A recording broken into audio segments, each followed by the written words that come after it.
Hey, what's poppin'? It's your boy Jay the Comedian. Good morning. I hope everybody's doing good. Today I want to talk to you about the Jehovah Witness brainwashing security system. Now, this is the thing. I've talked about this before, but I need to talk about it again because I don't know if any of my new audience have heard me speak on it. So, if you're a Jehovah Witness and you're faithful to the religion, there's a security system inside of your mind against anything that's negative against the religion. This is why it's so hard to get information to a Jehovah Witness, because they have a security system that's reinforced every single time they go to the meetings, go out of field service, and do anything that's quote unquote spiritual. How does this security system work? Well, I have a good example for you. It's a very good example. So there is a guy that I know who's a Jehovah Witness, and he knows that I don't really go no more. That's all he really know about me, though. But I said, hey, let me read you something, right? And I proceeded to read him what makes a cult a cult. You know what I mean? Now, mind you, I did not tell him what I was reading him. I didn't tell him who wrote it. I didn't even tell him why I was reading it to him. But I started to read it to him. And by the time I was done, he said, Jay, man, don't be reading me that apostate mess, man. I ain't trying to hear all that. Now, just listen to just think about what he just did right there. He heard what I said without me telling him or identifying that what I was reading was from an apostate, because it wasn't. It was an independent person that wrote this and just basically described the characteristics of a cult. That's all the article did. It was not written by an apostate or an ex-Jehovah Witness. It was written by a completely independent party. And he was somehow like, oh, an ex-JW must have wrote this. So that means in his mind, he connected a cult to the Jehovah Witness without me doing it. I didn't do it. I didn't tell him to do that. And then on top of that, when he heard the things that he heard, the security system in his brain that he's been getting reinforced all his life, it came down to shut him off from hearing any more information. Because my next step was going to tell him, hey, nah, this wasn't written by a ex-JW. Actually, it's not even written with the Jehovah Witnesses in mind. It's not. It was written to describe a cult. And somehow that triggered the brainwashing security system in your mind and brought the door down. Boom! And I just like, wow, there it is. There you have it. That's the mental security that's placed when somebody's brainwashed. Now, I think we all have a little bit of brainwashing among a lot of things, especially when it comes to like commercials and a whole bunch of stuff that we just go through.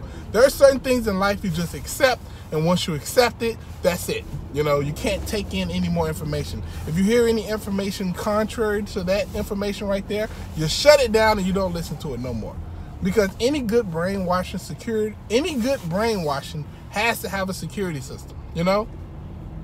Like if I tried to get people to believe that I'm the nicest person in the world, but my ex-girlfriend is like, no, he's a jerk, he's a horrible person, you shouldn't even be 15 feet around him because he's a terrible person, right? I can tell you whatever I want to. I can. But if you hear what she has to say and this makes sense to you, then boom, I'm out of there. But if during the process of me telling you how great I am, I also tell you how much my ex-girlfriend hates me, and I tell you how often she says mean things about me and how she was willing to lie and make up the most horrible stories in the world about me, that's my security system. I see the threat. I see the way things could go wrong. So instead of waiting for that threat to threaten me, I take it out before it gets there. So now, when you see her and you see her talking and she gets to saying, oh, Jay's a horrible person, he wants to this and he wants to that, you shut it down. Nope, Jay told me you'd lie. Jay told me you'd say that. Jay told me that you hate him and you do anything to bring him down. Boom. That's brainwashing security. That's how it works. This is how the Jehovah Witness system works. They tell you, hey, don't listen to that apostate mess. They're liars. They're just mad because Jehovah is not in love with them no more, and he's gonna kill them. So they're trying to bring down as many Jehovah Witnesses as they can.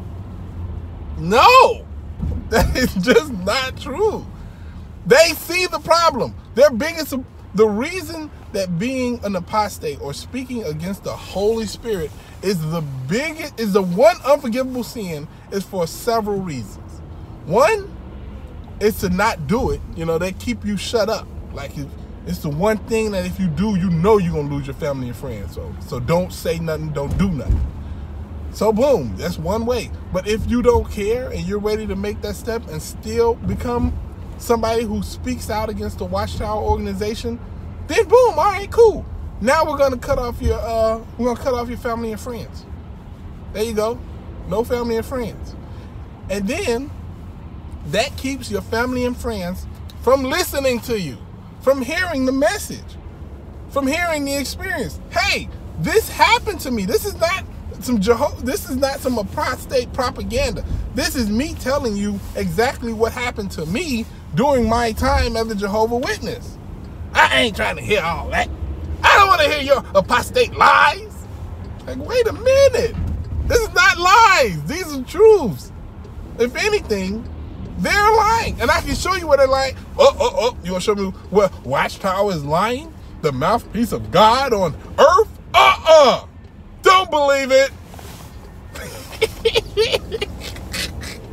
They plug them ears up because once you hear it, your security system comes down. Anything that's contrary to what the Watchtower teaches, it sets off that security system. That's why I think it was so funny that just reading what a cult is set off the mental security system in this Jehovah Witness's mind. Like, if you ask a Jehovah Witness what a cult is, they probably couldn't tell you. Actually, if you ask most human beings on earth what a cult is and define it, they probably couldn't tell you, because who's just sitting around like, it's Tuesday. I wonder what a cult is. Nobody. You know what I'm saying? Nobody does that. Very few people. Not enough people to make a real impact. You know what I'm saying? And even if they do know, they don't know the inner workings of the Jehovah Witnesses. They've been very private with stuff like that. They don't keep that stuff out in the open for everybody to see. Not at all, baby. But this is my point, man. Like, being a Jehovah's Witness and having that mental security system is it's hard to break. That's why they want people to get married so young. Because getting one Jehovah Witness out is hard.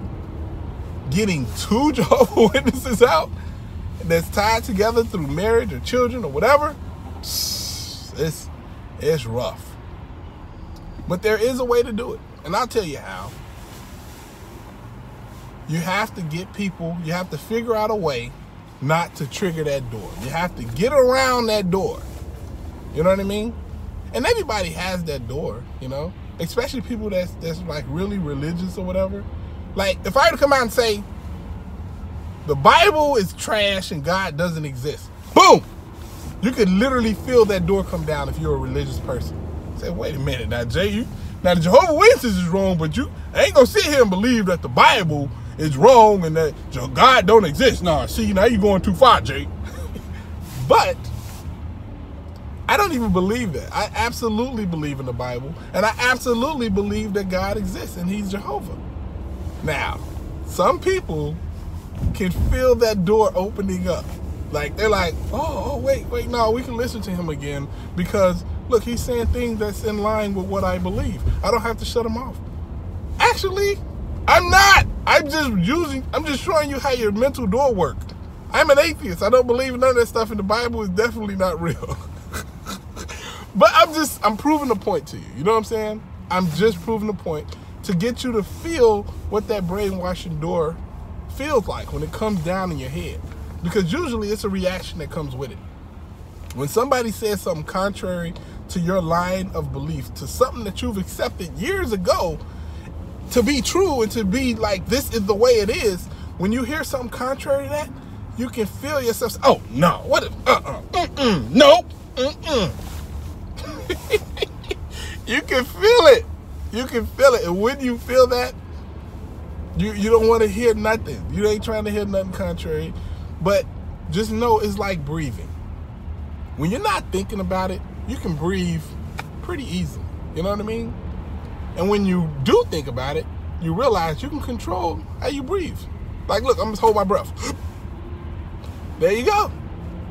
But I had to think about it in order to do it. That's how your brainwashing works. If you don't think about it, it's in and it's going.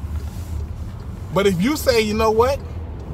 This isn't what I'm used to hearing, but I'm going to step back and I'm going to be open-minded and I'm going to accept whatever makes sense. If you do that, you may learn some stuff you would be surprised to learn, you know? As you should, and you should approach that with any situation in life. Sit back, don't let that mental door come down, and just listen, at least. Try to see where they're coming from and try to argue from their point of view to yourself, and then try to see what you come up with, you know? Because literally that's the only way a Jehovah's Witness would ever get out. But yo, to get them to go against what they've accepted for 10, 20, 30 years, it ain't easy. Anyway, it's your boy Jay the Comedian. I hope y'all having a good day. And I'll holler at you later, all right? Holla, Chihuahua. Deuces.